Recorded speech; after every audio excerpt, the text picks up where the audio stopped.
Good afternoon, ladies and gentlemen. Can you all hear me or see me?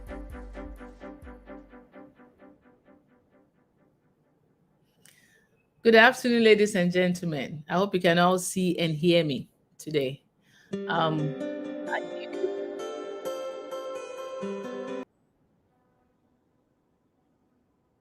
Good afternoon, ladies and gentlemen. Welcome to Breast Society of Ghana webinar, and it's a celebration of Introvert. I think for today, or I think for the entire month, living beyond breast cancer together. My name is Dr. Temka. I'm going to be on my program. All is without much ado, I'd like to welcome the President, Dr.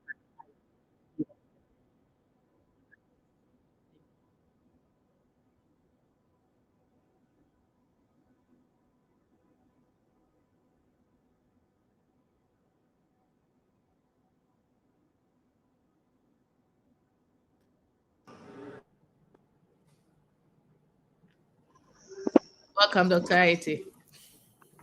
Can you hear me? Yes, I can hear you. Okay, great. So thank you very much.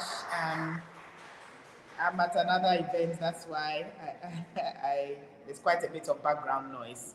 But I'm grateful for and thankful to God for granting us the ability to be able to organize this webinar and CPD program, which is climaxing our breast cancer activities for the Pink October Awareness Month.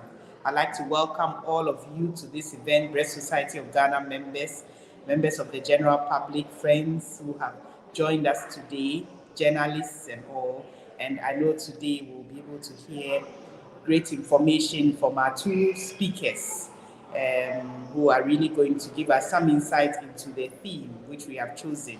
Like Lily has told you, living beyond breast cancer together we can, and what goes into patient navigation. So stay tuned, enjoy the program, put your questions together, ask whatever questions you have, and let us all learn as we move forward in the fight against breast cancer. Thank you. Thank you very much. Thank you, Dr. Aiti. Now we have our very first speaker, who is Mrs. Georgina Kuma Jaga, and she'll be talking on living beyond breast cancer. Together we can. Thank you.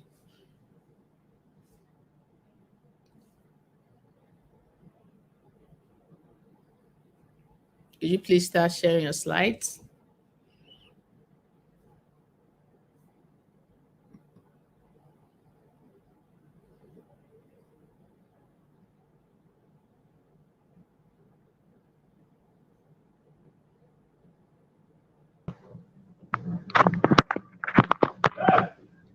Good afternoon, ladies and gentlemen.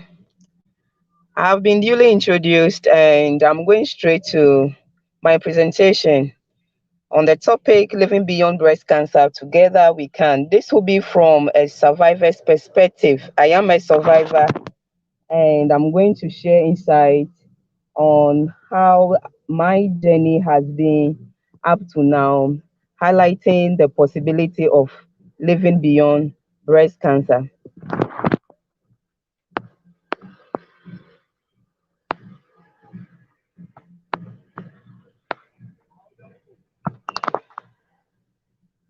Breast cancer is a significant health concern worldwide, and it remains a second leading cause of mortality among women, with increasing rates, particularly in developing countries like Ghana, where the majority of cases are diagnosed in late stages. Although significant progress has been made in terms of awareness creation and general breast care, challenges remain in survivorship, and a lot more is needed to be done to close the gap.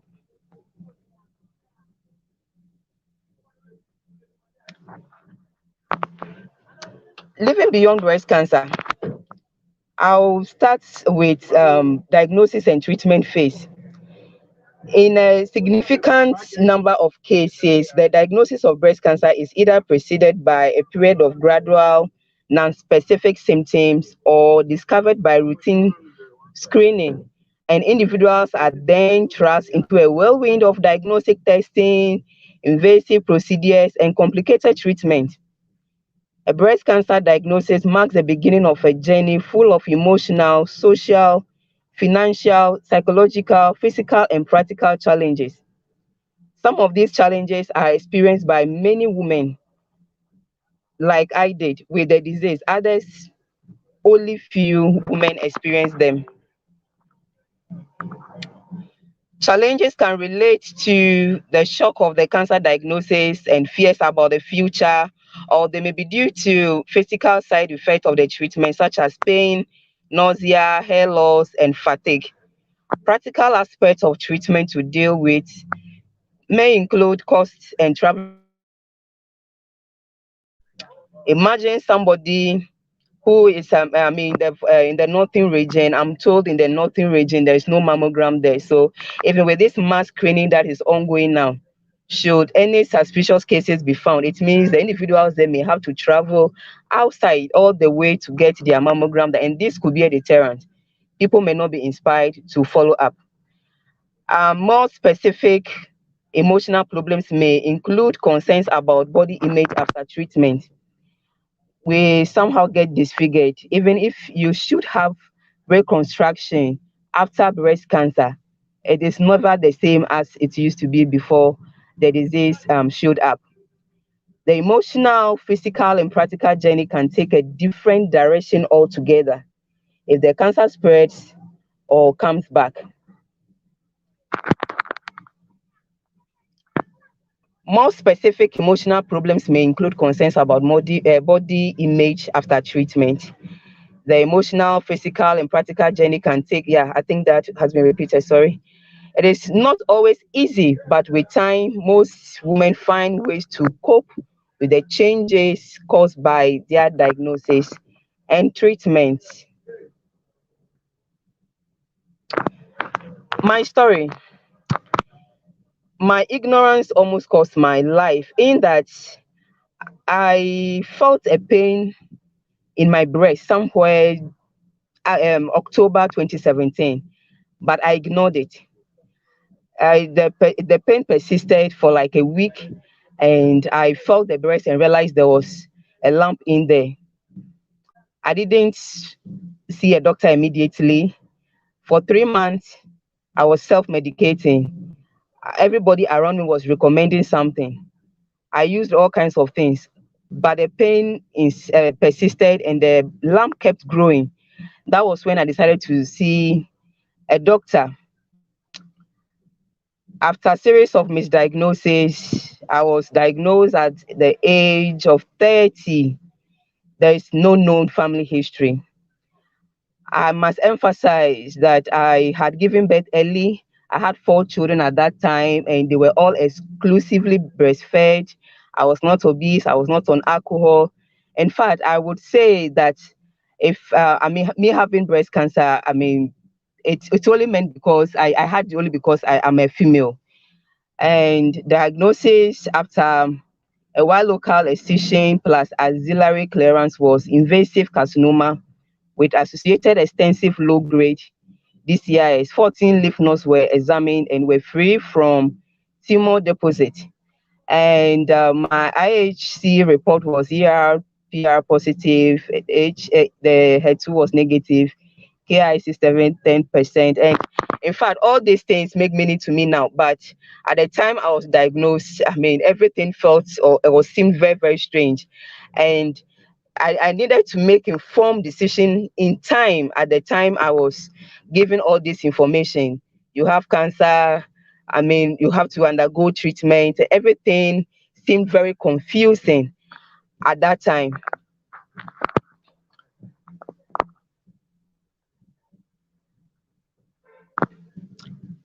My report was explained to me, and I got to understand that my prognosis looked favorable, and that somehow positively affected my outlook.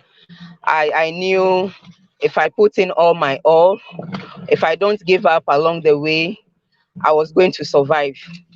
Yes, I realized it in time that beyond the external factors, my survival depended largely on my ability to afford and access early and effective intervention.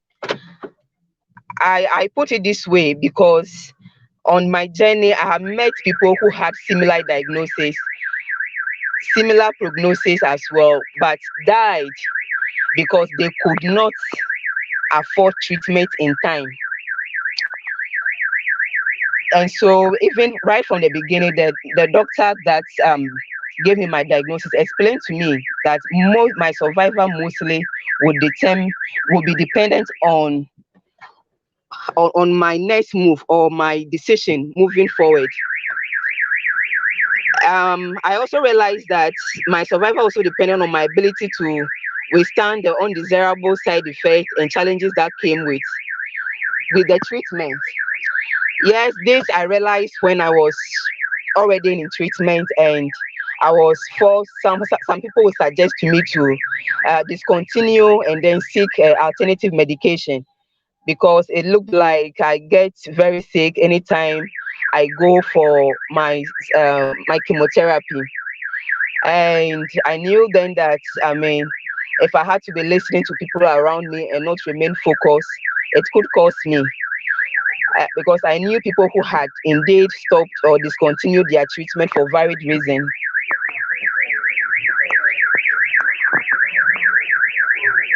My treatment included one local excision, chemotherapy. Sorry, there's a repetition of my diagnosis there. So my treatment included chemotherapy, which was 6 cycles of calf. I had mastectomy, and histopathology indicated that it was a residual BCIS. And this at this stage, I have always wanted to ask how the oncologist assess the effectiveness of chemotherapy in patients like me who had tumor removed prior to chemotherapy. Because before the mastectomy, I was on before the chemotherapy, I was having this bloody discharge, and I was told the chemotherapy was going to take care of it, and but it persisted, and somehow it stopped in a way. But then it became necessary after I did further investigations that I had to do the mastectomy. So my worry is if there was not to be like if there were no discharge and the cancer was still there, how would the oncologist know? Otherwise, I would have continued with my radiotherapy anyway, and perhaps the worst would have happened later on. So I did radiotherapy, 16 fraction, hormonal therapy, which I'm still on. Hopefully, after my 5 years, I wouldn't have to do another 5 years.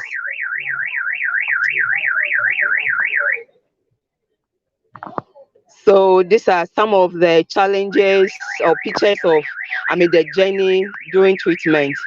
There was a lot of pain after my surgeries. Chemotherapy came with a lot of side effects. That I mean, it varies depending on the individual.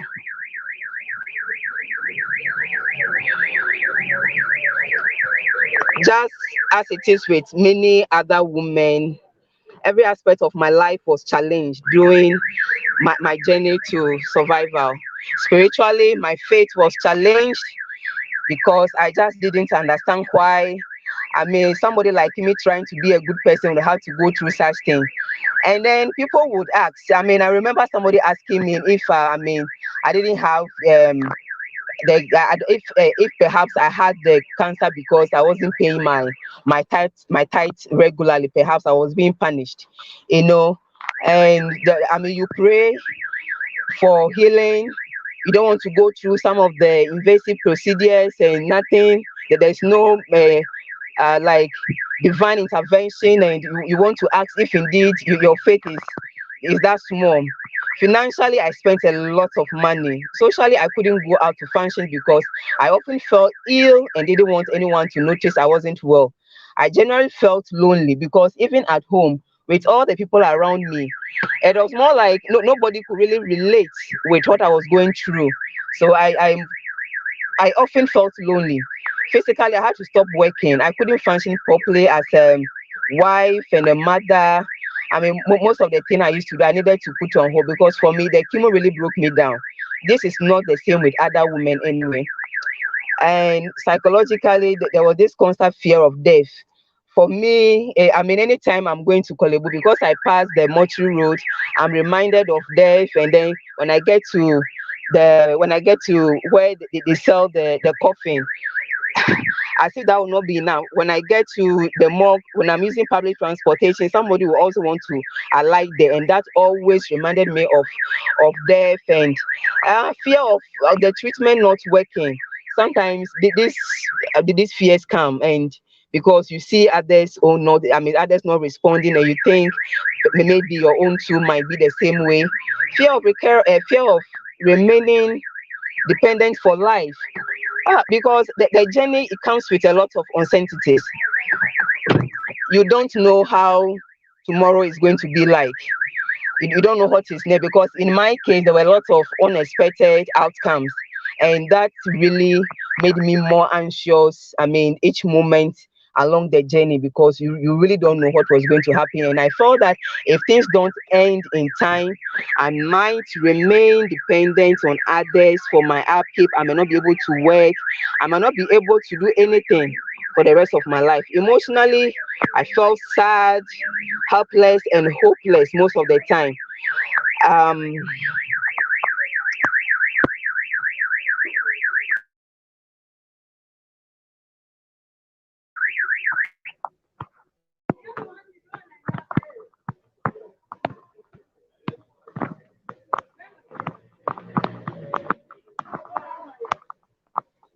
Hello, hello.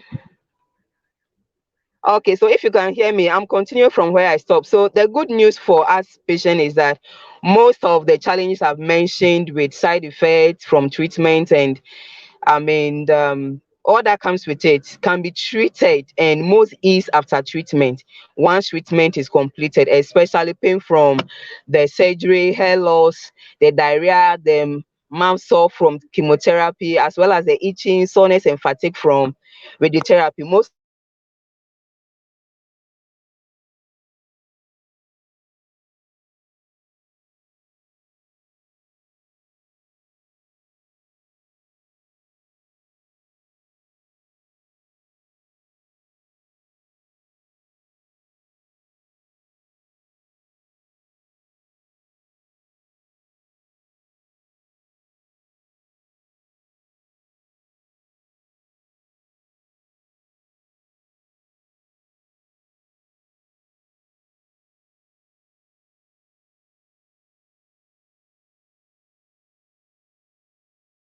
treatable. Thank you for the assistance. Anytime I mean you see I'm done with the slide and it's not moving, kindly help me from your end. Thank you.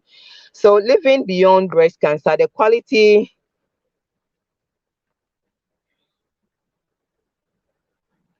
please go back.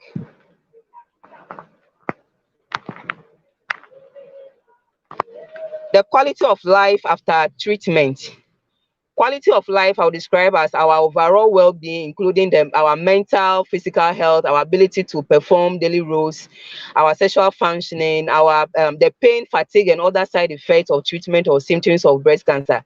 Non-health issues like financial concern, they all form part of our quality of life after treatment. These are concerns we deal with most of the time. Bone health problems, infertility, sexuality, and intimacy issues. People want to know if they can give birth after chemotherapy. This is a very major concern for most young women who have to undergo breast cancer treatment.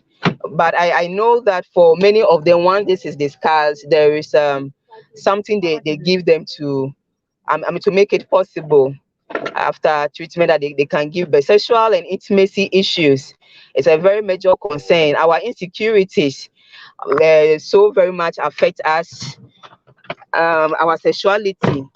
Yeah, our partners may not complain, but our insecurities really play a role. And for some of us, especially during chemotherapy and those of us still on hormonal therapy, there's this issue of loss in libido and dryness down there. This becomes a challenge. You want to know this how it's going to be for the rest of your life.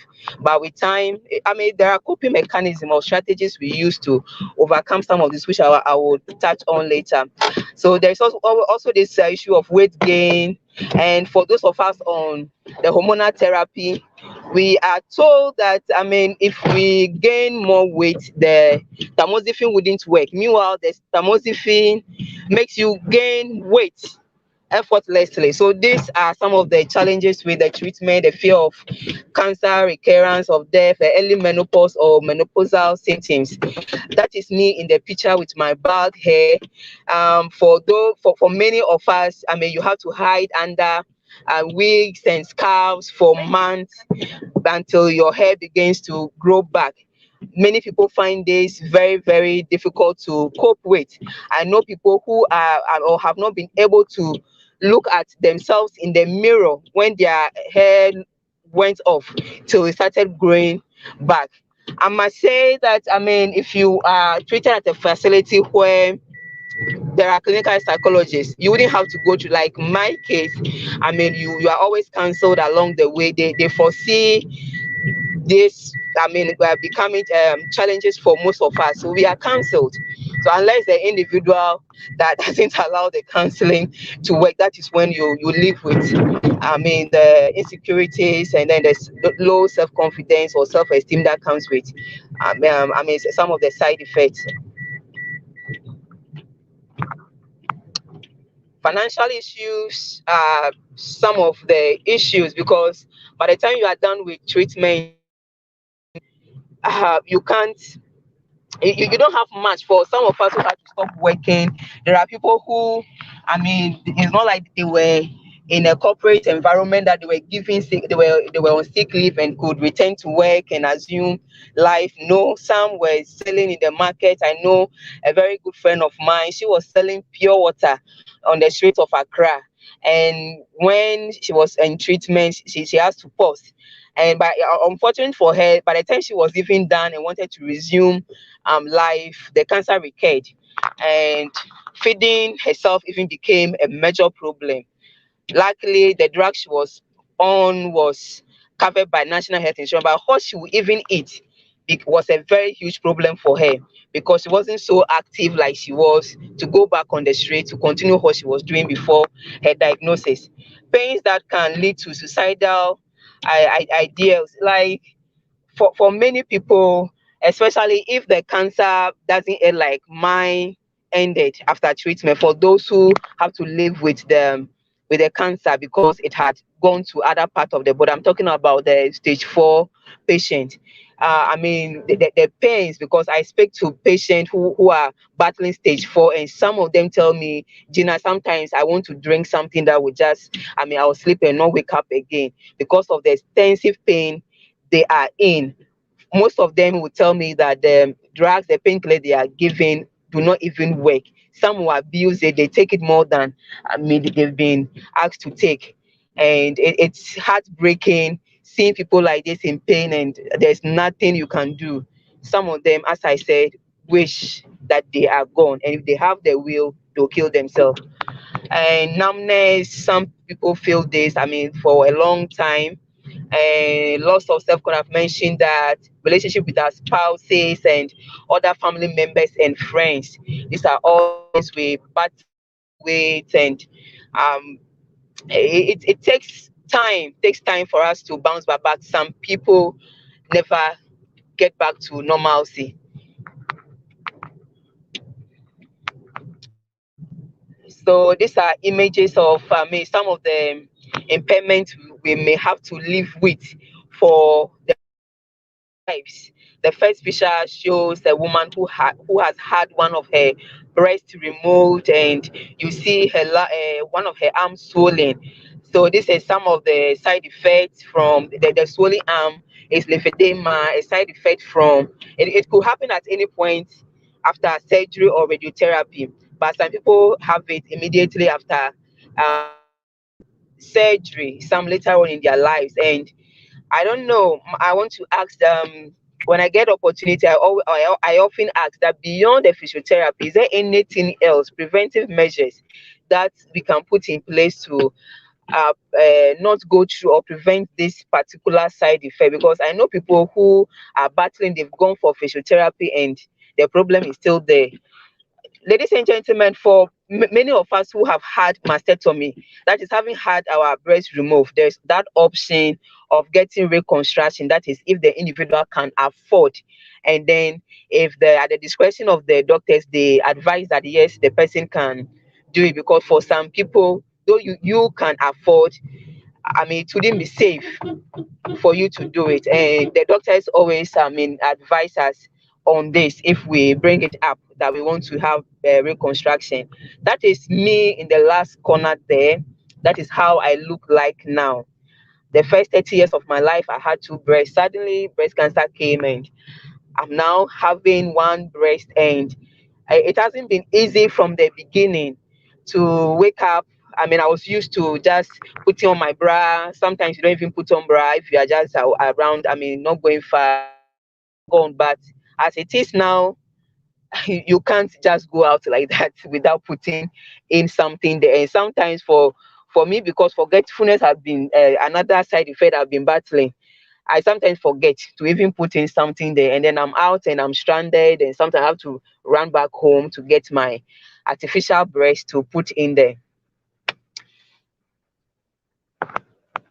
For many people, the breast cancer experience is traumatic and upsetting. It is common to feel unsettled and to go through a range of complex emotions as we adjust to life after treatment. The forms of coping strategy adopted by women diagnosed with breast cancer are influenced by the extent of social support received. By social support, I mean the emotional, practical help, and other benefits we get from family members, from our friends, health workers, our spiritual heads, colleagues, and other breast cancer patients or survivors. Exercising to improve mood, fatigue, and social well-being also has proven to be very, very helpful.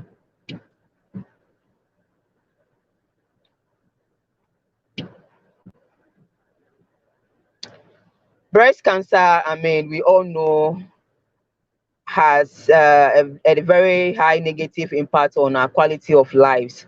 However, this may also trigger a positive change in our outlook. We may have a stronger sense of spirituality or faith and a more hopeful view that increases pleasure in life. In my personal experience, I always tell people that this disease actually brought me closer to God, because constantly I was on my knees praying for healing, praying for myself and others, praying for the doctors that were taking care of us. I mean, hoping that at the end of the day, things will work in my favor. And these are times that our faith has truly tested, because sometimes what you pray for, you don't get it exactly when you ask for them. And you know that you have no choice but to just trust and hope. We meet and bond with people we might never have met otherwise if it had not been for our diagnosis. In my case like this, I mean, breast cancer has sent me very far. After my diagnosis, I started advocacy work, and this creation has sent me very, very far, and I've met a lot of people. Um, and also that has also given me the opportunity to also be the executive secretary of our breast society of Ghana. And we may we may make positive changes in our lives that we might not have made without breast cancer diagnosis. Some may call it the silver lining of having breast cancer. Like in my case, I'm more health conscious now. I don't just go about eating anything just because I want to um I want to eat something to just, I mean, just to, take away hunger. No.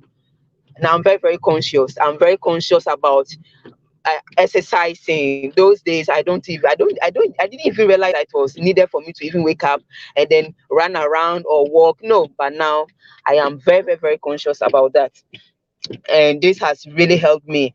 I mean, now if I look at my figure, a mother of four, I know that if not for breast cancer, I wouldn't have even worked hard on my body to attain the figure I have now.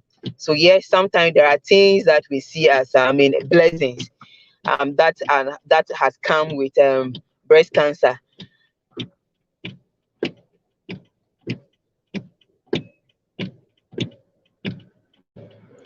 Please, can you go back?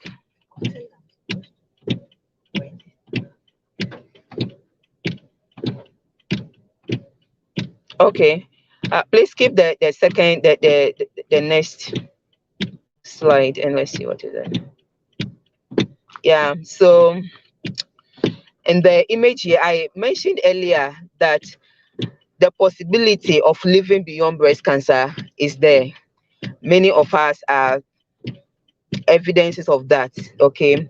And for those who have to battle stage 4, or where the breast cancer had gone beyond the breast, and image here we see that if it's in the bone, they are virtually in constant pain, and then there are pathological fractures, and they are constantly in pain. There are pain relievers, but for many of such people in a condition like it becomes more challenging. That's the point I want to make. It becomes more challenging to live beyond the relatives that comes with the diagnosis. And if it's liver mets, there's that bondage, there's swelling. They go through a lot. They go through a lot. For you look at the patient, someone who has had the disease spread into her mouth. I have encountered such a person before, very close friend of mine, and for months before her demise, she couldn't eat. Not that she wasn't hungry, but she couldn't eat, and she could hardly even talk. And it was quite heartbreaking. That makes, I mean, for people who are in these stages, this makes it even more challenging for them to, I mean, enjoy their survivorship or to live beyond it. Yeah, we see another picture at the end there. That's somebody with an accelerated breast. If the until your demise, you are going to and the pains that that comes with it, it becomes very difficult, becomes more challenging. Yeah, we can please go down. The image here, you see a lady with a bald hair, and then another one smiling out there. So it's me. That is me. And the picture with the bald hair was for the day I lost my hair on the 8th of October 2018. So this was 9th October when I had the rest of the hair removed. And I mean, to emphasize that, I mean, it is possible to live beyond breast cancer. That is me on the other side, living. I mean, living very well now. Now I can smile. I'm not in any pain. Sometimes I even forget that I even went through breast cancer. Sometimes the only thing that reminds me of the disease is the tamoxifen I'm taking on daily basis. Otherwise, sometimes I virtually forget that I have gone through something, and mostly because I've also devoted my time to help others. In helping others, I often forget that myself I have been there before, and the life after treatment. Often people assume that just after active treatment, we bounce back to normal life. It takes time. It's not always easy like that. It takes time because these are times that we deal with the long term and medium term side effects, which sometimes are not communicated to us because it differs in every individual. So you have something you are concerned that maybe perhaps you can't move your legs. You may have to go back to the hospital sometime before. I mean, they will do their investigations and let you know that it is a side effect from the chemo you might have had years back. And especially with the lymphedema I mentioned earlier, sometimes you are out of treatment, you have forgotten about any possible side effect. That is when some of these things show up. And so we shouldn't be expected to bounce back. No. There are days that you want to wake up and your body is up, your soul is up, but the body is still on the bed. It is not that always easy. And for those who are working for others, like those who are employees, it becomes even more difficult, because it will look like every day you are, even after you are out of treatment, you are still complaining that you are not feeling well. Sometimes people will not understand. You wake up, sometimes you just want to sleep, but you have to continue. At home, they assume that you are not going to the hospital as often as you used to, because we often go on we do for a routine follow-up checkups, but it's not like when we go through treatment. So everybody around you feels that, oh, now you are not going to Kolebu as you used to, so they expect that every wedding that is going on, you should be there. Every social gathering, you should be there. Sometimes we just want to be by yourself. That quality time, have that quality time for yourself, to rest as much as you can, because that is what we are advised to do, to rest, to avoid stress as much as we can.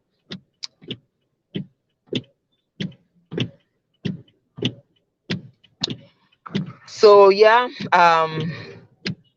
living beyond breast cancer is it's a responsibility of all of us. To make it very possible, it's a responsibility all of us would have to, a collective effort that we must all get ourselves involved in. Because as from my previous statement I have made, it is not a one man something. From the individual, through the government, to the scientists that are working to find a cure, to our doctors and nurses and other health administrators out there. It is a collective effort. The NGOs, the media, the churches, family members. It's a collective effort. Because when I was undergoing treatment, I went to see my doctor, my pastor, and he told me that, Gina, the doctors are being used by God as well to also effect cure. So once they have seen the problem and they say that there is something they know they can do about it, we shouldn't rely on just prayers. But not many people get this opportunity. For some of them, their pastors or religious leaders will ask them to desist from going for treatment and then just rely on prayers. Some family members will advise their families undergoing treatment, or who have been diagnosed, to not go to the hospital altogether, but rely on herbal treatment. Some husbands, our spouses, everybody, they emphasize everybody. Spouses may sometimes, they will tell their wife if they to choose between their marriage and then going for, especially the mastectomy. Okay, so if there is this extensive education where traditional authorities and religious leaders help demystify the myth about breast cancer at the community level, I am very, very positive that it will go a long way to make this survivorship, or we living beyond the disease, very possible. Because for many, we all know that the prerequisite to survival or living as I am living now is early detection and then getting the treatment in time. The government should also invest in cancer prevention measures to ease the burden on health facilities. When I was referred to Kolebu, I was referred from a private hospital in July 2018. It was until September 2018 that I was able to see an oncologist because of the pressure on the facilities. It meant I was in a queue and it took me that long. So imagine, and indeed in my case, between that waiting period, my conserved breast started discharging blood. And I was so scared because by then I had read so much, I was asking a lot of questions. I was so much aware that without intervention, like early intervention, effective intervention, the cancer could get out of hands. And then me seeing a blood, discharge coming, I was very, very scared, because at that time there was nothing I could do to. I went back to the surgeon that worked on me. He said there was nothing he could do to. I only had to wait for my turn. And imagine if around that time, well, I might have, detected it in time, but that's because there's so much pressure on the facility. The delay could have resulted in me not achieve the cure objective that they had for me initially. So my recommendation is that the government should invest in cancer prevention. If we cannot research into cure here, then at least there should be that campaign, so that whatever we can do to prevent it, so that the burden on the facility can also reduce. So that for those who, I know that there are some of the risk factors, there's nothing anybody can do about it. So for somebody, for people with significant family histories, if it will come, it will come. And for, if it will just be those people that there's nothing anybody can do to prevent, then as I said, it will just be a few people. And I am also recommending that there should be the designing of effectual educational system, including formation of breast cancer clubs at all levels, starting from the secondary school and then the apprenticeship centers. I'm giving this recommendation because even now, this centers that I'm privileged to be at, I ask the individual, especially if I see they are very young people, are around 20 years, 25 years going, I ask them, I approach them and ask, what inspired you to come for this screening? Most of them will tell you that it's their mothers that forced them to come. So it's like still the awareness is not there. So this is a young adult, young woman who at this stage, somebody at 20 years is still, not aware that, she has to go for screening when the opportunity comes. And she's saying it's a mother that actually forced her. I know that this is not just, a case that is peculiar to these people that I have met.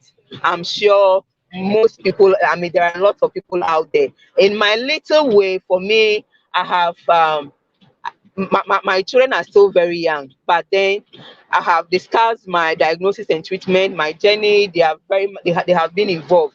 And I tell them, especially in this month, when they go to school, they should tell their friends to go and tell their mothers at home that their mother had breast cancer. But then she's alive today because she detected it early. So they should encourage their mothers to go for screening, so that in case anyone has it and is not even aware, through the screening can be detected, and hopefully the person can be treated and will survive. And awareness creation through the institutions, both public and private, including churches. Those are places that, especially the churches, that's why earlier I recommended our religious leaders are encouraged to help in demystifying the myth, because those are people we listen to. Most of us spend more time in church, especially the women, and we listen more to our church leaders when they talk. So I'm recommending that the awareness creation, it shouldn't just end after October ends. It should be something continuous throughout the year and every day, every month thing, because breast cancer is happening every day. National insurance scheme should be broadened to cover diagnostic tests, including biopsy treatment and including radiotherapy. We are very grateful. We know that for most of the cancers, I'm not sure if beside the cancer for the child cancer, that is, and then breast cancer. I think those are the only ones that are on insurance. If I'm wrong, I could be corrected. But as far as I'm concerned, I think breast cancer has been covered by insurance, the treatment for breast cancer in a way. But then, especially for a drug that in my time was costing 9,000, this injection was supposed to take 18 times every 3 weeks. If I were to benefit from that drug or that injection at that time, there was no way I could have afforded it. 9,000 every 3 weeks for 18 times. Now insurance is covering it. But the question I always ask myself is, seeing or meeting people almost all the time who cannot afford biopsy, I mean, what good is that if this individual, because it's a biopsy that will determine the person will even, I mean, benefit from that drug. So if the person cannot afford it, what good is that drug for the person? I mean, insurance has helped us along the way, but if it can be extended or broadened to cover, I mean, things like biopsy, the diagnostics, I mean, CT scan, some of them, there are some people, they came in, I mean, it was assumed that they have come in early. The objective for their treatment were for cure. Meanwhile, there was a spread, the cancer has spread, but because they could not afford for what they were requested to do, like the CT scan, we are told that CT scan see, I mean, things in details, especially for masses. If it is not even advanced, it can still pick it up at early stages. But for most people, the doctors may recommend it, but they cannot afford. So they resort to doing the ones that they can afford, which is the CT scan and then the ultrasound. And mostly those scans, I'm told, miss it, because I've asked a lot of questions why somebody would have gone through all that she was asked to do, done mastectomy, I mean, done chemotherapy, done with radiation, everything is on hormonal therapy, but still, I mean, there's this spread, and these are some of the answers I'm told, that sometimes the spread is missed because some of the diagnostic tests will not pick, I mean, the lesions or the masses if they are not very much advanced. So some of these things I'm recommending that if it's possible, which I know that if, I mean, the government should try to prioritize, should be possible. I mean, it should be covered so that possibility of living beyond breast cancer will be increased.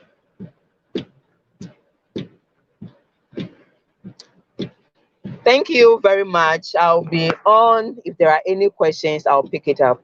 Thank you all for joining. Thank you very much, Gina. Thanks for this fascinating and then truly captivating report. I'd like to apologize about the sound, the background sound. It's raining heavily here at Legon. Anyway, so the format here is, I know you have a lot of questions, but the format here is once the second speaker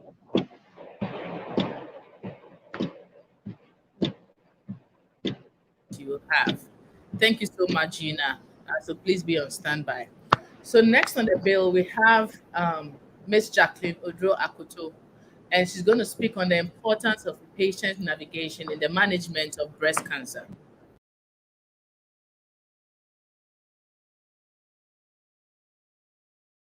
To start sharing her slides, that would be great.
Okay, so thank you so much, and good afternoon to everyone. So as introduced, I believe we all I believe you all would agree that the cancer burden is real and huge. And so it doesn't only fall on just the patient, but it affects the healthcare system as well.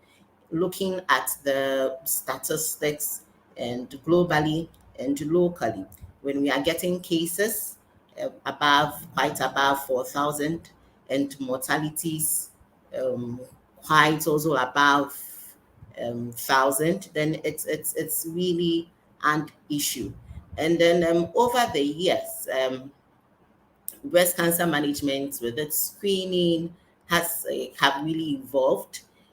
However, would I would say that the complexities of all of these treatments can't really impact on the patient, and so that imports the topic we are discussing today: the importance of patient navigation in the management of the breast cancer.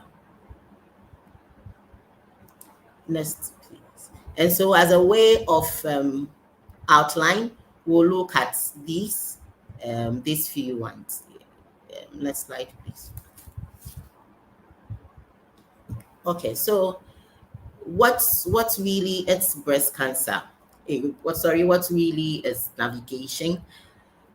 It's simply an individual or any health personnel who tries to journey the patient through their treatments from start, that's pre-diagnosis, throughout their treatment and to the end of their treatment. And so somebody to guide them through it and make their journey quite easy for them. As we also know, breast cancer is a complex disease. Amidst this all physical changes, it can also affect us psychologically, spiritually, and every aspect of the individual. And so for a patient who comes to a health setting, once they get to the place, they tend to be confused. I would like to use Kolebu Teaching Hospital as an example. Some people term Kolebu as a whole community on its own. And really, when you get there for your first time, you can't be lost because it may look like a maze trying to find your way out out of it. And so a patient gets to a facility um, looking for where to go, who to attend to, where to specifically send the referral letter, will all be a juggle in the patient's mind. And so it forms navigation forms an integral part of the whole oncology care continuum. And when a patient arrives at a facility, we, the healthcare personnel, need to be patient with the patient. That said, when they come, they are a little bit anxious, they are a little bit irritated due to the wait, the long queues, and all of that. And so, if we exercise a little bit of patience to attend to their needs as much as possible, it would go a long way to calm them down. As a way of scenario, I'd like to state a few of a patient's encounter. And so when they come, I'll read as it is. He says, "It was my first time in the hospital, not knowing where to go and to ask for help or who to talk to. I solicited for direction from random people I met on the way. After several misdirections, I finally found myself at the surgical block with my referral letter. It was a long queue and a very long wait till I was eventually called and processed to see the doctor in the dusk of time." Another person also stated, "When I received the letter to bring to Kolebu or here, after I noticed a lump and some changes in my breast, I was terrified because I lost my mom and sister to breast cancer. The diagnosis of the disease hit me, and I knew at the moment that my life had come to an end. My initial encounter with the staff in the department showed me care and gave me some relief and assurance that my story may be different." And so these two stories depict two different people. And the first one, it's someone who came to the facility for the very first time, not knowing exactly where to send the letter to. In such an incident, patient really can have a moment. And so they are directed here and there, go here. If you get lost, find another person and ask the direction and you'll be redirected and all of that. The other person who has quite a hold of the environment, had control over it, know where to go, but then was afraid of um, being being diagnosed, that even though the patient is aware of what is going on, but then the whole fear amidst breast cancer issues and all of that can be an issue. And this is one of the things navigation could help the patient find their roots. And so, what really influences, as a form of background, I would want to state that in some years ago, in 1989, the American Cancer Society National Hearing on Oncology on Cancer did a research which revealed that individuals in the lower income settings or populations are disadvantaged, and then they tend to endure a greater pain and suffering from cancer than people or individuals or population that are in the higher income setting.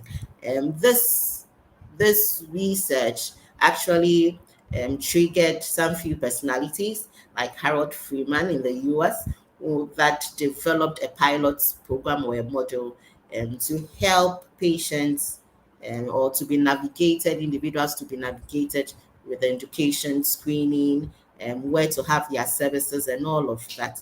Similarly, I think somewhere around 2012, 2013, at the surgical block, Kolebu Teaching Hospital, some few doctors that were pioneered by Prof. Clegg Lamte brought the inception of the breast care nurses, and as part of the role of the breast care nurses, they help navigate patients with breast cancer that are referred to the facility and through their treatment plan. And so these changes has evolved with time, and a lot of people have engaged and appreciate the need for a navigator.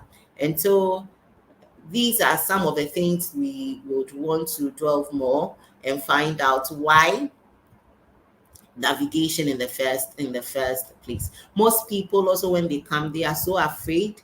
And um if I had to say that amongst all the cancers that affect women, breast cancer, most people are afraid of breast cancer more compared to the other cancers.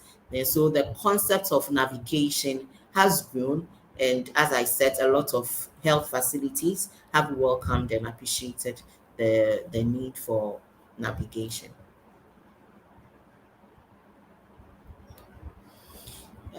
Also, I would state that our healthcare facilities or our healthcare system um, can really be fragmented, in the sense that you don't have all services at one place. And so when a patient gets to a facility, they are some way told or turned to different directions in order to have their services done. And all of these can be a headache to the patient. There could also be that silo effect where when patients come to the facility, they have one oncology provider, one-on-one, giving them the directions they need. Or there could also be that multifactorial services where the individuals seek different appointments, or they have several providers at one time, which can also be a challenge to absorb. And so when instances where patients come and they are given more than one referral. So a patient come, they are given a letter to see the radio oncologist, as well given a referral letter to go and see their diabetics, their physician. They are also given a letter. So one person receives different referral letters to go to different places, and all of these really can affect the patient. They don't know where to go first, who to attend to who first, and all of that. And so it influences the reason why a navigation is important. We can also look at the pressure in the consulting room. If we have a less than or we have one doctor attending to 15 to 20 clients in a day, it can really be a burden. Or one nurse to about 5 to 6 patients. All of these affect how you give your services to the patient, and so may increase the number of defaulters. and that is what we want to avoid or we want to minimize. And so all of these can really bring out why we need navigation for the patient. And so who is a navigator? So basically, it's one who is willing to help the patient assess health care, from diagnosis through to their treatment plan or to the end of their care. And so someone who is dedicated, somebody who has the love for human being, someone who shows so much respect, not anyone who one moment is in the mood, another moment out of mood. I agree, we are all human beings, but then sometimes you can tend to leave some of your worries at home, or when you are in a health facility, and then you put on a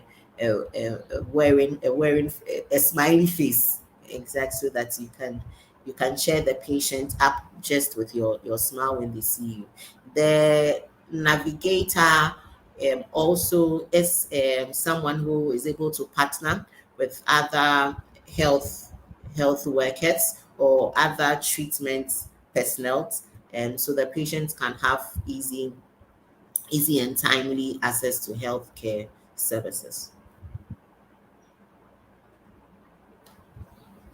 For the types of oncology navigation, sorry, there are three main types. We'll look at the patient navigator, the nurse navigator, and the social worker navigator. All of these three do it's all come to the same place where they all do navigations, but their role are different.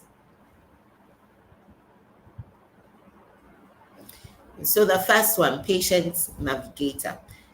This person is a trained personnel or a non-professional person who more likely a volunteer or a survivor who is willing to come in and help patients through their journey. And so really they don't have any medical background. They don't have any scientific knowledge about the disease, but somebody who could understand the patient's journey and what they are going through, and to help facilitate their journey. Um, they are also there to help them identify barriers and also help them to have easy access to quality health care. There are some times when they could assess the patient and then identify some needs, and they could refer or talk to the provider, the patient's provider, and the patient's care and need could be sorted out. And so when they identify the patient needs a psychotherapy, or the patient needs radiology navigation, they come in and then to bridge all of those gaps to make the patient's journey as smoothly as possible. The nurse navigator, and so as the word denotes, it's just a professional. It's a professional nurse who has adequate knowledge on oncology and understands what the whole process is like, and could help and educate the patient on their treatment plan. And so they come in to also in a way be a form of liaison to between the other health or the oncology personnel. And so they come in, they are also involved in decision making, and they facilitate the smoothness of the patient's journey as well. They are quite proficient, they are skilled, they have the adequate knowledge to have a critical thinking. And so when patient is going down, they know patient it's deteriorating. If they pick any sign, especially when patient is going through chemotherapy, and you much education has not been given or much counseling has not been given, the side effects they are to notice. If you patients come reporting a particular sign, you don't brush it off, you pick it up, and then you make sure they get the needed services for that complaint they have made. And so the nurse navigator can also be the oncology nurse or the breast care nurse or anybody, a professional nurse who is willing to take up that role.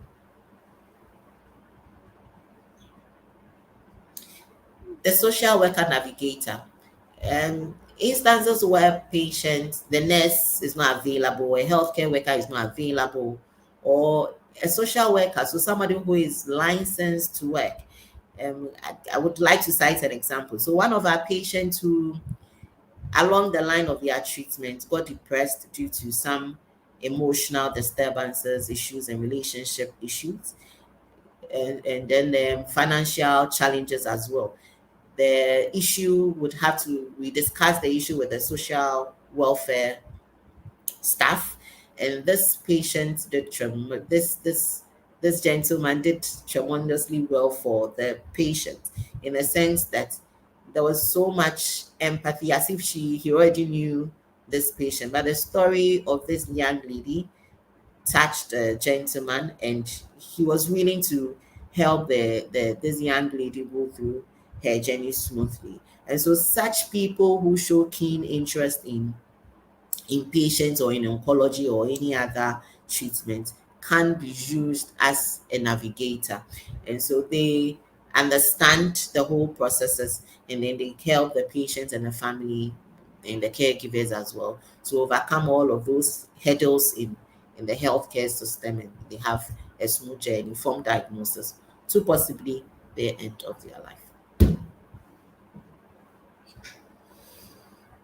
So we'll talk about the barriers to effective navigation. Most critical questions, or questions that easily come to mind, it's what are the barriers, or what barriers can be identified with navigation, and how does a navigator resolve all of these barriers. And so I'll use one of our typical patients to help identify some of the barriers indicated. And so this was a case study, a 64-year-old postmenopausal who lived in a village somewhere in Napam in the central region. She was a peasant farmer who was living on what she could farm to feed herself and her small family. She had some comorbidities. Unfortunately, she noticed the lump in the breast, but she did not came along with some thickening of the breast and all of those changes as well. She reported to a facility, and invasive ductal carcinoma was made with ER positive, PR negative, and 2 positive. She was a stage 2. Fortunately for her, when she came, there was no metastasis at that moment. And so these are, when the patient presents, these are the physical barriers you could identify easily when the patients come to the facility. Okay, so the same case study. To identify the emotional barrier, these are exhibited by how the patient feels at the moment, what emotions the patient displays at the moment, either before or after the patient had left the facility. And so this patient was really anxious.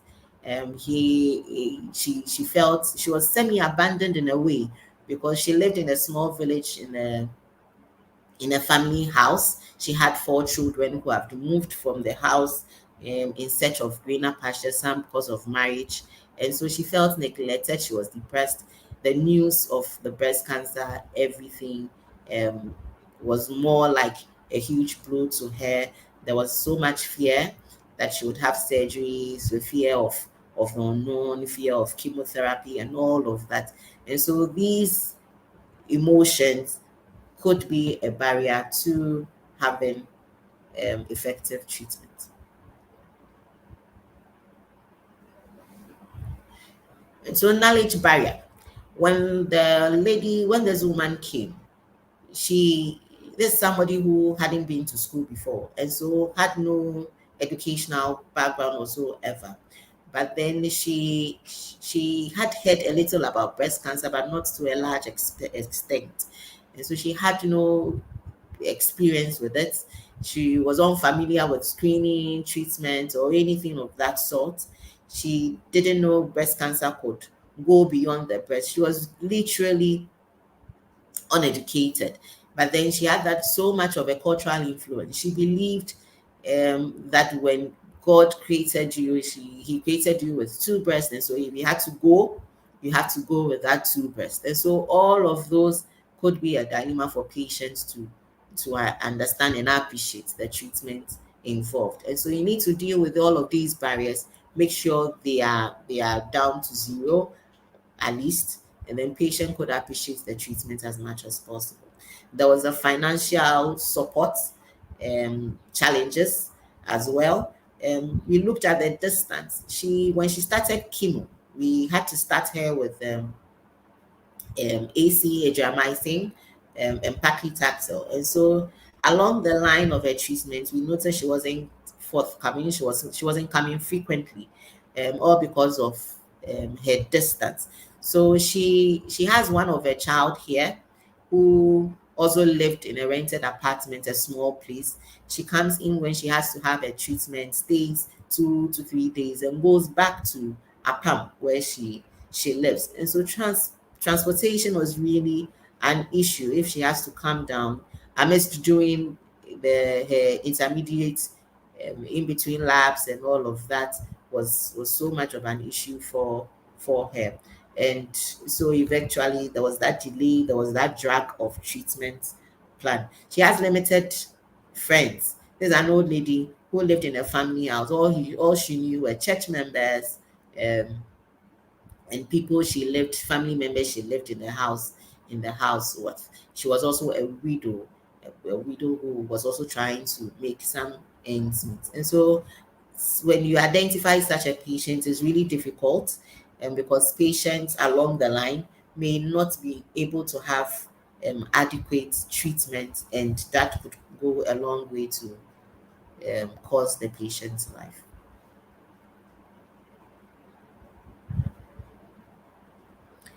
Issues with the healthcare system as a barrier. We are looking at the healthcare system at a large scale.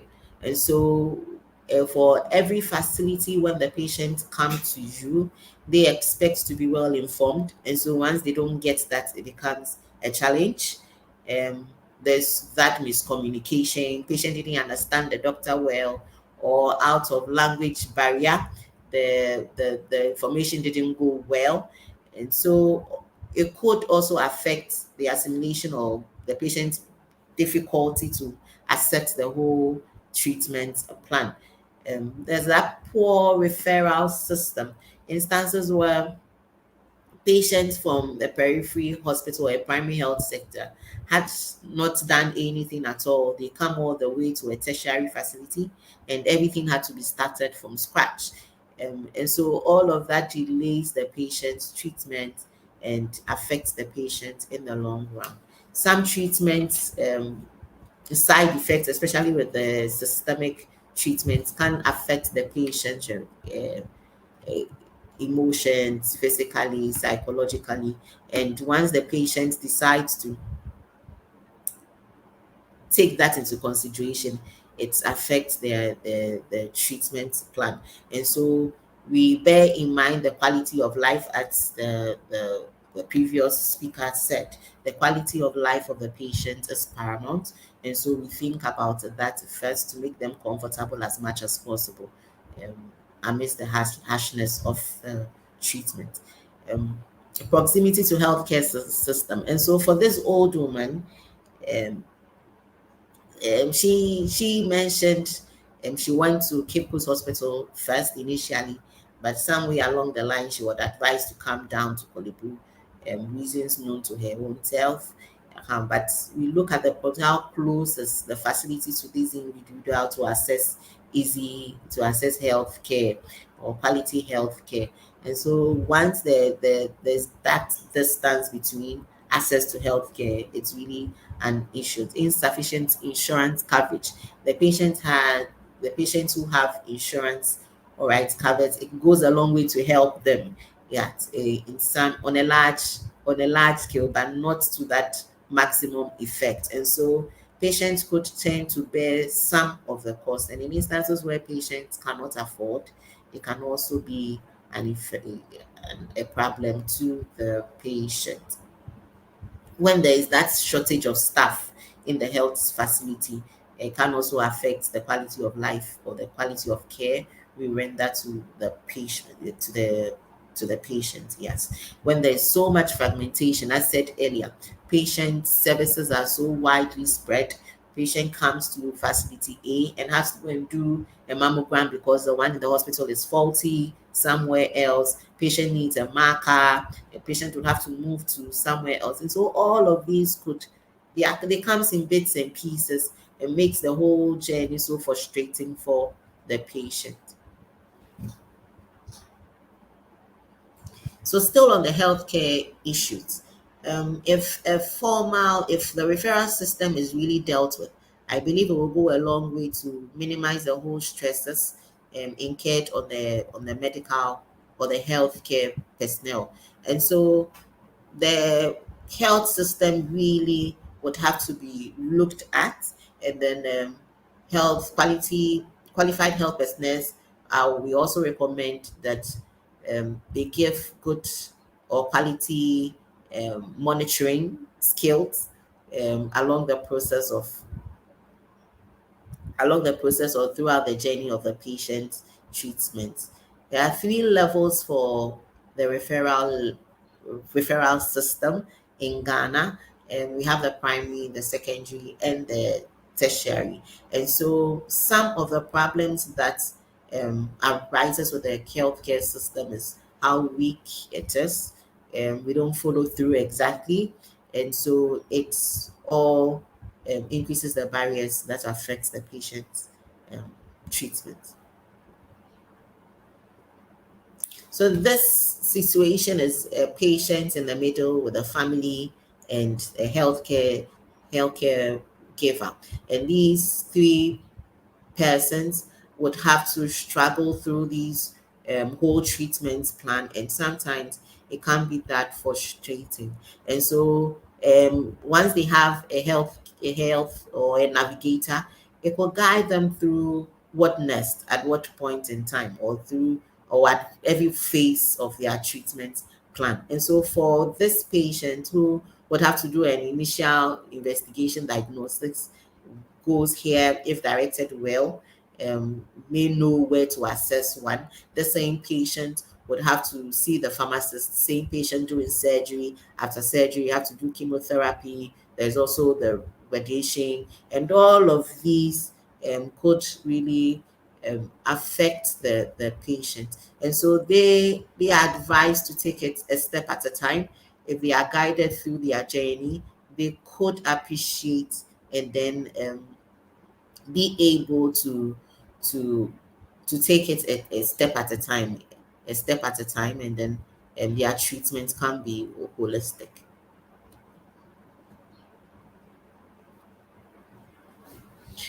And so for in Ghana, this is the pathway. We are looking at the pathway for the health system.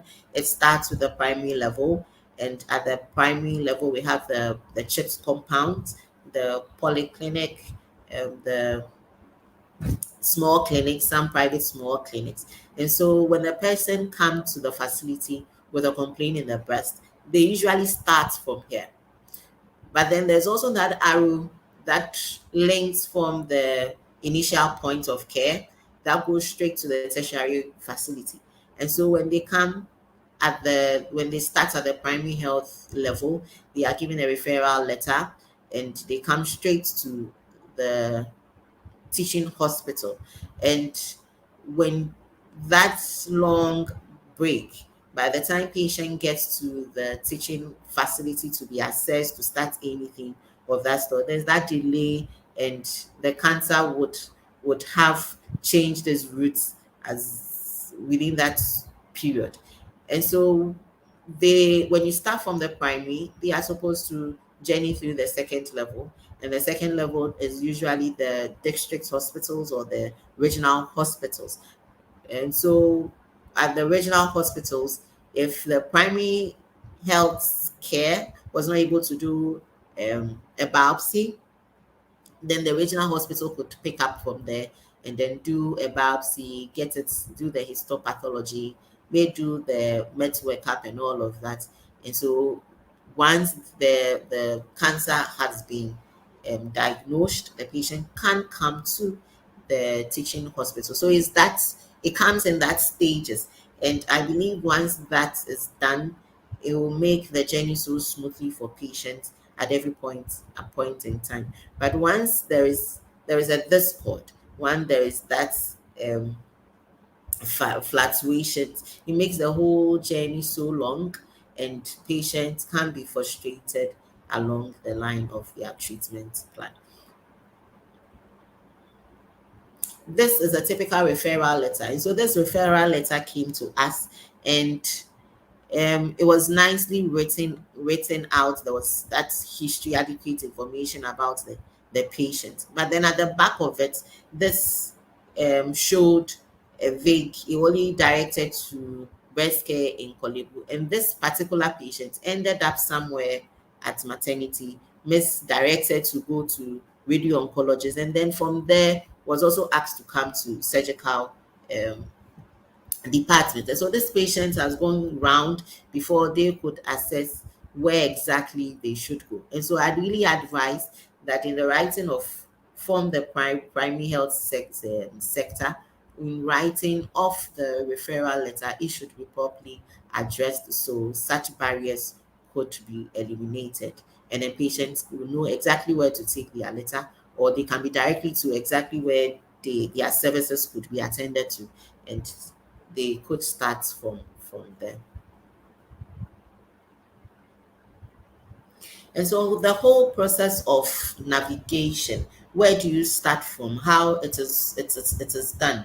And so when a patient is picked up during screening, that is where from pre-diagnosis, so the patient can be picked up from screening.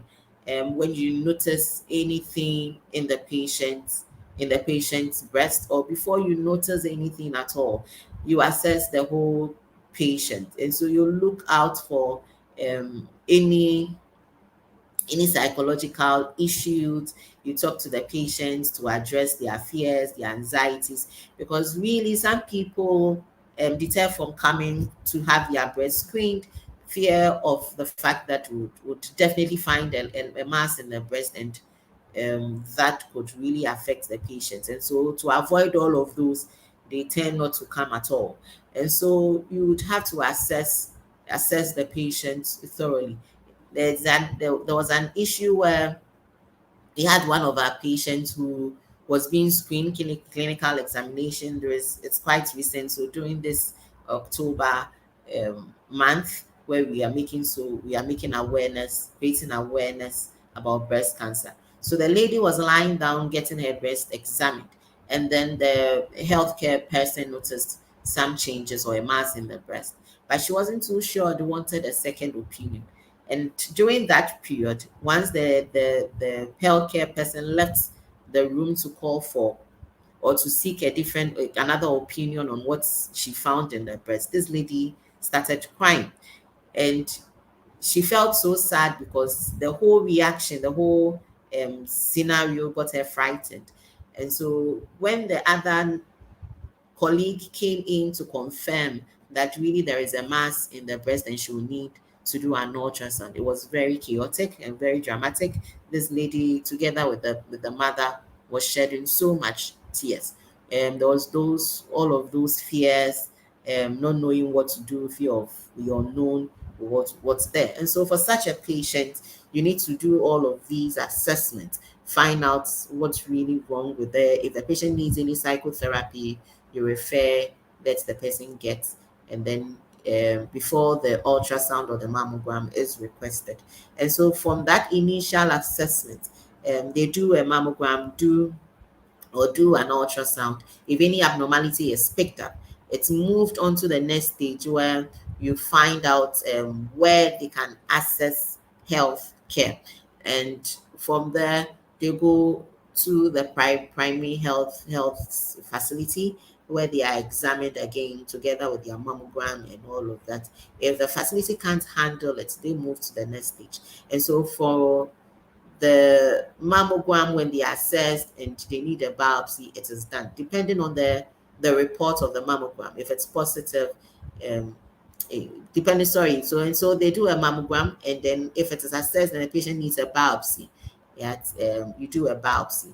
And then depending on the report, if it's negative, you advise and counsel the patient, and then follow up on the patient. If it's positive, the same is done as well. And so we coordinate the navigator would have to coordinate through this whole processes. And so wherever the navigator gets to, so if the patient ends at a primary health facility and would have to go to a secondary or a tertiary, there should be that link that someone should be available to receive the patient at the secondary or the tertiary to continue the treatment or to continue the navigation.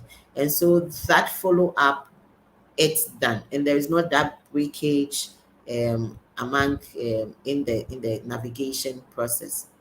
And so this help to properly coordinate the patient's care. If the patients need any treatment along the line, it's facilitated. They get timely treatments. We make sure that they are having quality of care, and these treatments can be done at um, this counseling can be done from the start of the whole process. So patient comes in, and during their treatment, you notice they are down, they need some form of motivation and encouragement or anything of that sort. Then this navigator comes in, and then they do that so the patient can calm down and have an effective treatment. And so this basically is the whole process. And so usually, if there are different navigators at different centers, it will usually help to make the journey smoother. And so you could call somebody, a different navigator, to follow up. And then if there's any issue, the person can report back to you. And that makes the whole thing gel so beautifully.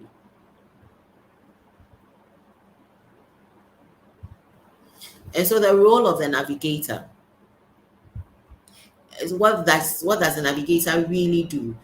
Basically, it's to help the patient have timely access to medical services, be it diagnostics or treatment plan or anything of that sort. It's to help the patient relax, and to also make sure if the patient needs any psychotherapy, they are they are channeled to the right source for their psychotherapy. If the patient needs any help along the line, the role of the navigator is to help and make the situation as calm as possible for the patient. The pieces, the bits and pieces, or the fragmentations of the whole medical setting, the navigator also comes in and then help minimize all of those issues and barriers to make the patient's journey as smooth as possible. There should be that effective communication. Patients should be well educated, well informed about whatever treatment they are going through, well informed about whatever they are dealing with. And so once they know what they are handling, and they are better, they appreciate the treatment plan better. Yes. And so it makes the whole thing so easy. Um, the navigator should be able to also know where to locate each and every medical service, and to also guide the patient through all of those cancer care treatments. Yeah.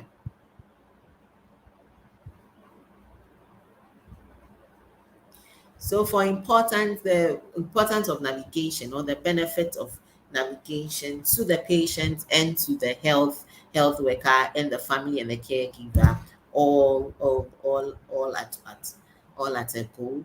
The for the patient is to have a timely diagnosis and treatment, and so patients would not delay. If the patient would need histopathology quickly, so decisions can be made.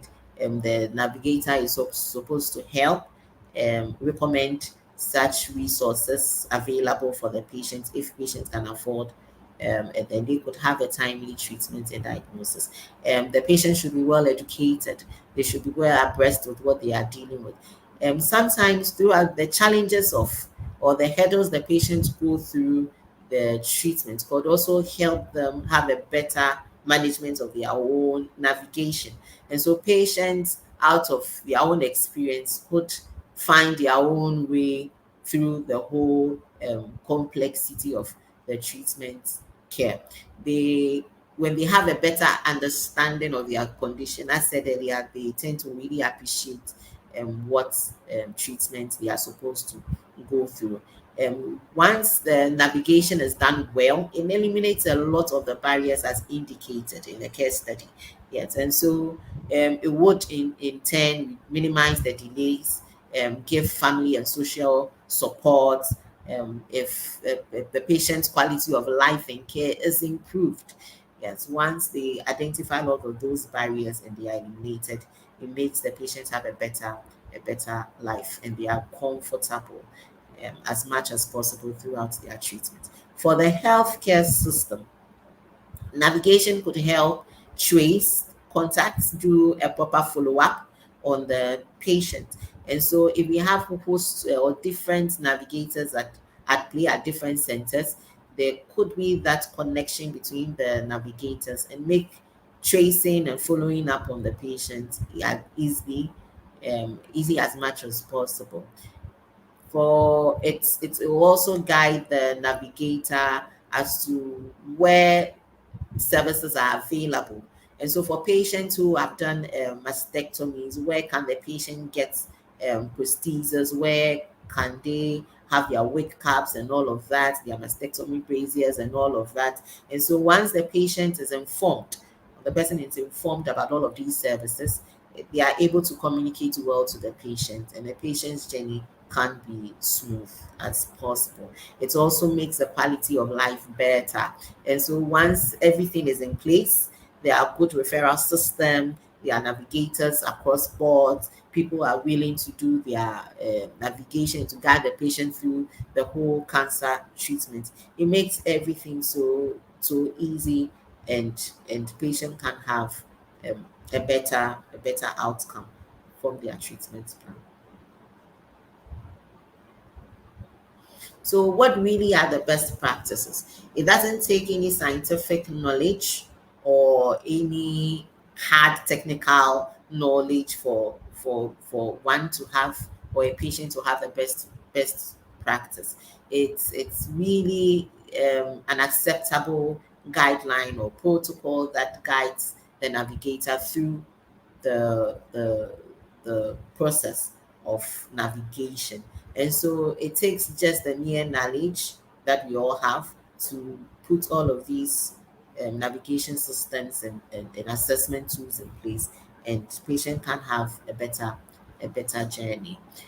Best practices continue to evolve. With time, there are new things coming up, there are new technologies coming up, how to make the patient's journey easy. And so, with time, as and when the technology updates itself, the best practices also update itself. It evolves, and so it makes the whole treatment gets very easy and less cumbersome. So, the way forward. So, the picture just denotes a patient having a smooth journey on the road, right from diagnosis or pre-diagnosis stage through the diagnosis, their treatment, and throughout their survivorship. And so, when the patient comes from the community, once they are navigated well, once they have a fair idea of what the whole process is like, it informs them, and they know what next to do at every point in time. And so, it guides their whole movement and makes it so easy for the patient to go through.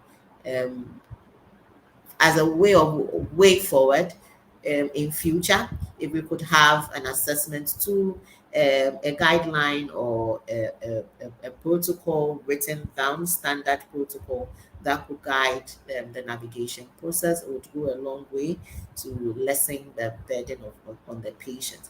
A good referral system, as explained earlier, once everything is in place, know where to refer to, how to refer, makes the whole thing quite easy. We could also keep a good diary just to follow up keenly on our patients, so our patients are not missed.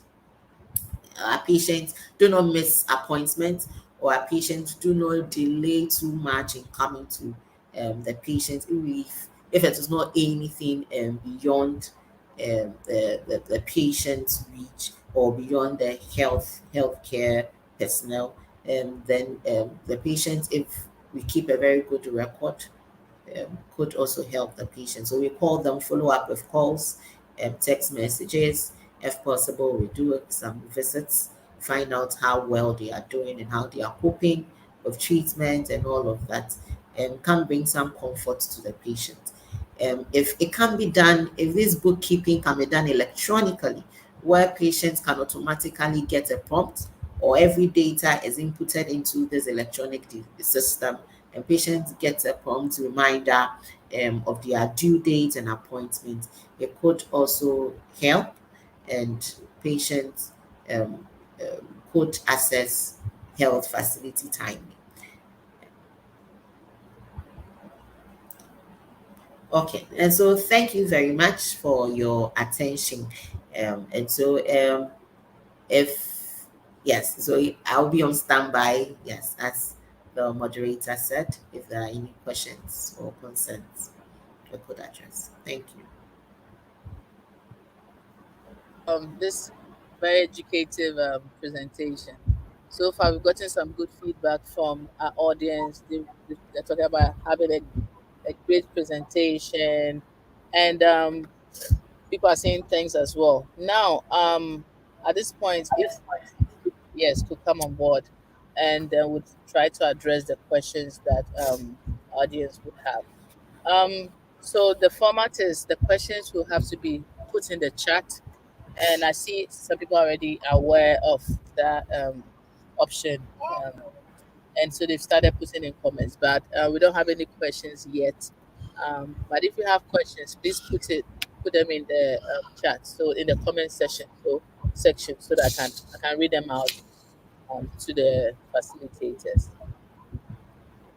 If you have any comments, questions, additions, please feel free to put them up there. Eugenia says, great presentation.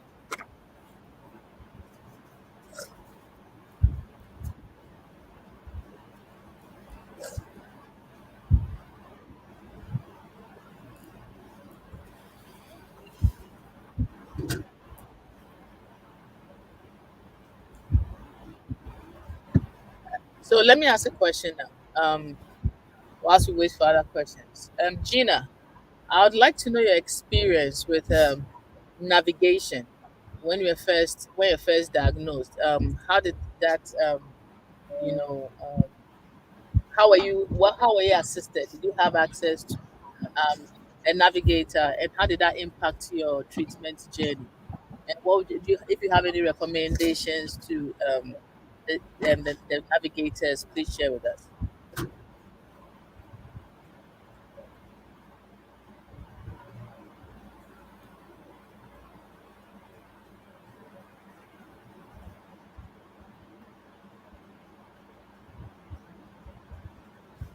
Hello, Gina.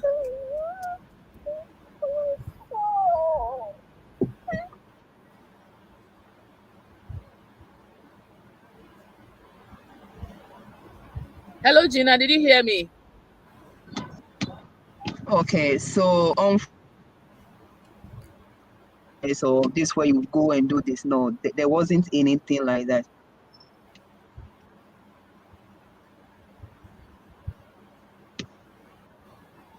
So, do you have any other recommendations to add to what Ms. Jacqueline has, mentioned in her presentation today?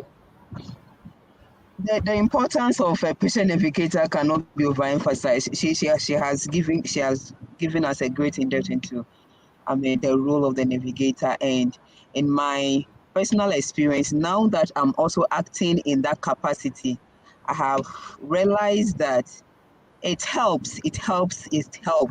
And most often than not, they see us as links.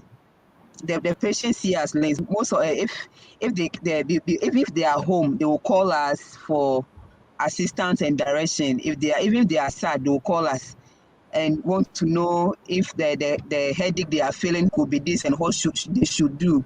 So it doesn't end even just in the hospital community. It goes beyond it. Even when they are home, they are able to call for assistance. And I'm sure Auntie Jackie would confirm that some of them, excuse my word to say, even if they are with their partners, they might even want to know if they can have sex because she just out of chemotherapy or she just had chemotherapy.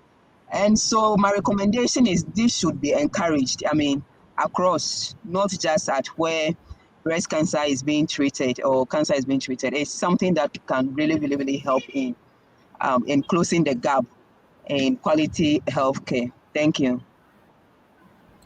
Thank you, Gina. Thank you for your submission. It's usually very insightful to hear from someone who's actually experienced this. So it's a question from Aram. She says, what are the challenges with patients who are not forthcoming due to denial of their diagnosis or financial constraints? This from Aram, and she's asking what the challenges are with patients who are not forthcoming due to denial of their diagnosis or financial constraints. I think this question is from Miss Jackie. Okay. Okay. So I would say that if we really cannot force a patient to accept the diagnosis, and so for patients who are in denial, the best you can do is to counsel the patient. Sometimes they need to, if they need psychotherapy, you refer as well. We make sure you have informed and educated the patient as much as possible, and then you leave the patient to have to process the whole thing. If the patient gets to accept and comes, then you've done a good job.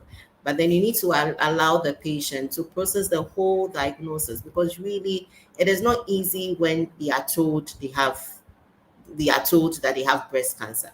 Some people leave the consulting rooms after their diagnosis and they really can't find their way home. And so it's a process. If it is related to financial constraints and you offer that if you could help the patient, so the patient starts the treatment or accepts that he or she had breast cancer. Most often than not, once you go deeper, you delve deeper, you realize it is more than financial issues. Some patients really have the means, but yes, still they will deny and would want to try other alternatives. And so, if it is financial, you ensure patient has insurance, because it can, in a way, um, pushing the patient a little bit. If it's the other reason, then do your part. Yes. So educate, make sure the patients have enough counseling, and then allow the patient to assimilate the whole process. Yeah. Thank you. Thank you very much. From Ebenezer, wonderful presentations. From Ampofu, Mimi, I'm impressed. Good presentation.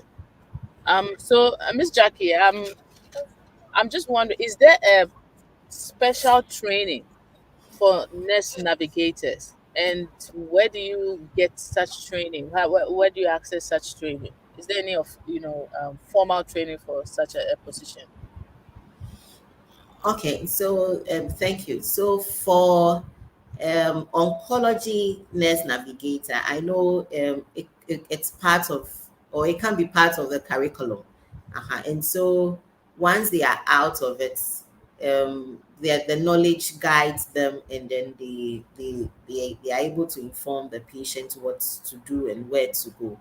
But for the other ones, the volunteer and the social worker, um, I think it would have to be an internal training. And so once the person is willing to take that role, the person would have to go through some internal training, maybe from the team, the multidisciplinary team. Yeah. And so the person would have an informed idea, or the person is informed of how the whole process is like. Yeah. So I Thank really you. don't know of any formal training or a school that guides. Yeah, so the exception of the oncology, yeah, the Ghana College School, which I think should be part of their curriculum. Okay. So would you suggest, or what's your take on this situation where the oncologist, the nurse oncologist, in as part of this training to navigate the patient, will have the chance to maybe um, meet a panel of survivors to help improve, their skill. Hearing from people who've actually experienced it, I think would add, some depth to the kind of training they receive. What's your take on it? And Gina, I can also feel free to also comment on that. Okay. I think for surgical departments or the breast surgical units where we have the inception of the survivor joining in the clinic, we and the survivors, or the nurse and the survivor, we sometimes think through the whole process. If they have any challenge or if they have any concerns, they sometimes come to us. If we have anything we also want to learn from them, we do. But then we've never had any group, like a proper meeting where they would have to share their experience with us, and then we get them trained on where to go or not. Most of them, like Gina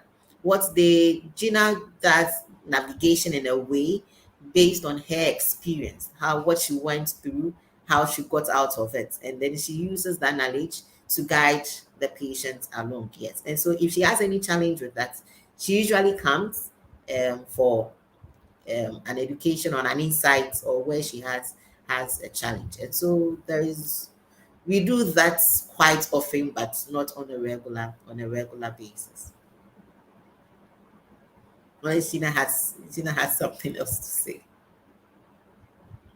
Gina, if you do, please go ahead.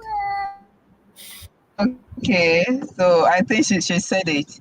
And I think recently there are some like support groups that have been instituted, although they are online. But I'm hopeful that with time we could get in person, where we get to have all the specialists.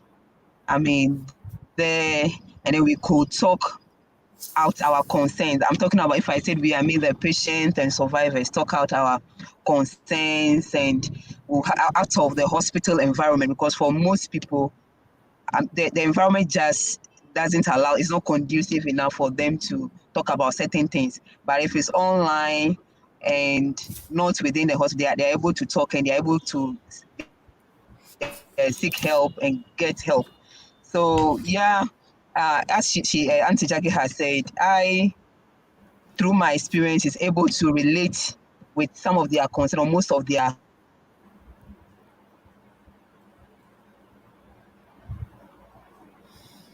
concerns, understand anything, especially some of the medical the nurses are always there. Even if I'm home, I'll call them. Some people would want me to even see, some patients want me to see and look at their report. That I know is not within my capacity. So I often will call the nurses to reach out to them, psych them before they get to the hospital. And if they come quickly, I'll call either Auntie Jackie or Auntie Jemima, that they meet the patient and then try to counsel her before she gets to see the doctor, because the person is anxious before coming. So I on my part will counsel and try to ease the anxiety before they get to the hospital. So yeah, basically that's what I can add up to. Thanks, Gina.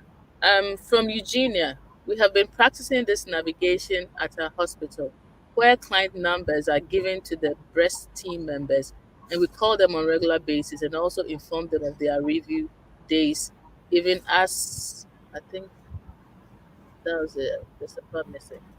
But thanks for your submission. And from Akogo James, please, are there ways of motivating the navigators to do their work well?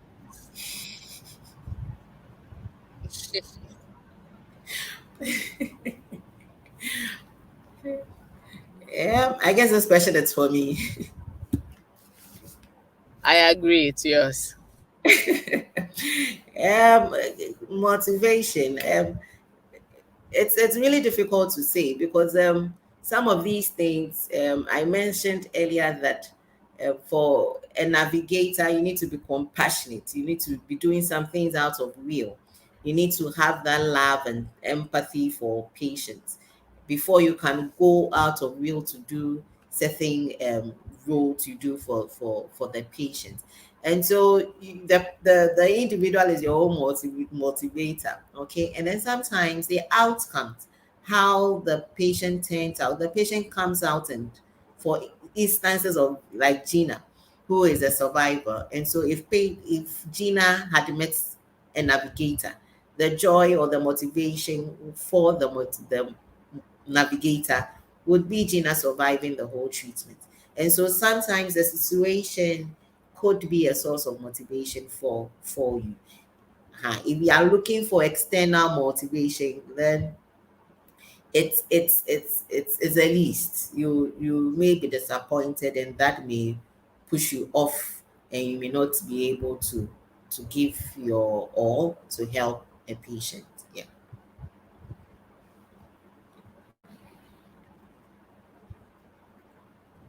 Thank you very much. Also from James, what steps are being taken to reduce stigmatization among survivors and patients with breast cancer?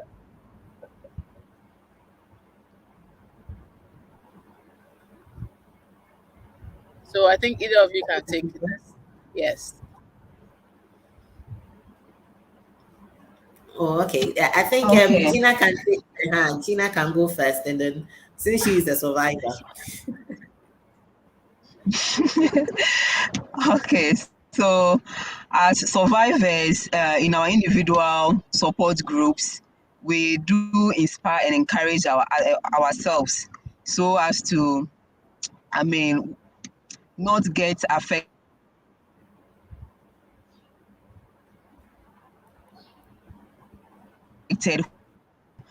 And we try to also encourage each other to try to educate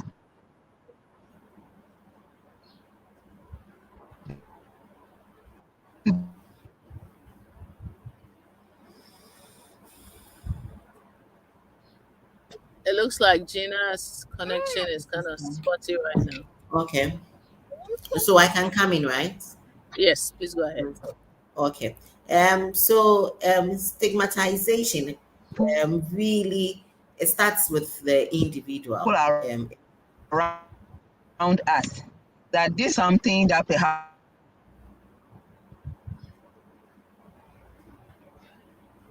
Yeah, I no, you go ahead, please, Miss Jackie. Okay, so as I was saying, whether or not to stigmatize a person with breast cancer, it starts with you, the individual, you, the person who knows somebody who has breast cancer. As we all know, we are all informed that breast cancer is not communicable, it's not contagious, and so you can't get it once somebody has said, "Oh, I'm a victim of breast cancer." No, and so once we, the individual, know somebody who has survived breast cancer or going through treatment and almost at the tail end of treatment, the best you can do for the person is to show love and care, because once it starts with you, you'll be able to also inform someone else, and then the channel goes on and on like that. Because really, and then I think now some people are coming out, especially with the survivors, some are coming out of their shell and to publicly tell their story, like Gina. And so she is going all out, making sure that she's creating awareness that truly we can all survive breast cancer. And so once somebody, a survivor hiding somewhere, sees another survivor out there, it could in a way let the person come out and also share her experience. It would interest you to know that what these survivors are doing, including Gina. It's also in a way minimizing all of those stigmatization in a way. Yes, and so we are getting to embrace them more because it really can happen to everybody. Yeah. Thank you. Thank you very much. We have just a minute left, but I'll allow just a couple of questions and then we quickly wrap up. So, from Henrietta Vanderpoy, ignorance continues to be a challenge, twinned by misconception and the fear of coming to tertiary institutions for care. Can there be community advocates, volunteers?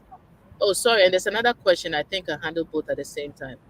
From Jemima, how does one become a navigator? Thank you.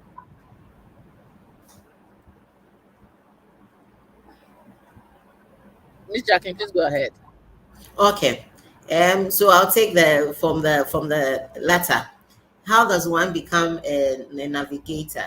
Okay. So I stated in the presentation that um, some of these or people who come out of will to help patients go through their journey, there could be an internal training. So per your facility where you are working, once you show the interest of becoming a navigator, it's just to communicate with the key players, and then they could do an internal training for you so that you have a fair idea or knowledge about what the whole cancer is about. And with that knowledge, you can also inform the patients when they come to you.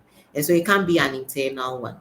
Or you could also go to the Kana College, as I mentioned earlier.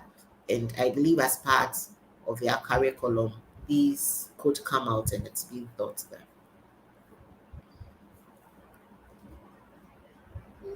All right, thank you. Looks like Gina is back. So you addressed both questions, right? Can there be a The community advocate? Can there be community advocate volunteers? I think so. Um, so community advocates, volunteers, once you come out and you want to be part of the whole breast um, care team or whatever I should say, lack of words. I don't think it's there should be anything to stop the person from coming out to talk in defense for patients. I think it can be done if I am answering the question correctly. Uh, I, thank you so much. So sorry about that. My child had questions. Anyway, I think we've come to the end of this session. This was truly educative, and and it really reflects our theme for the month, which is living beyond breast cancer. Together, we can. I really want to appreciate Miss Gina Jaga and Miss Jacqueline for spending time with us to really educate all of us on these topics. We would really like to say thank you very much from the Breast Society of Ghana. Dr. Aite is in a meeting and can't join us, and I'm sure she sent her best regards. Thank you so much for joining us, and hopefully we'll have another very educative webinar soon. Thank you. Happy Pinktober. Please check your breast for any abnormalities if you have been treated. Thank you. All right. Bye.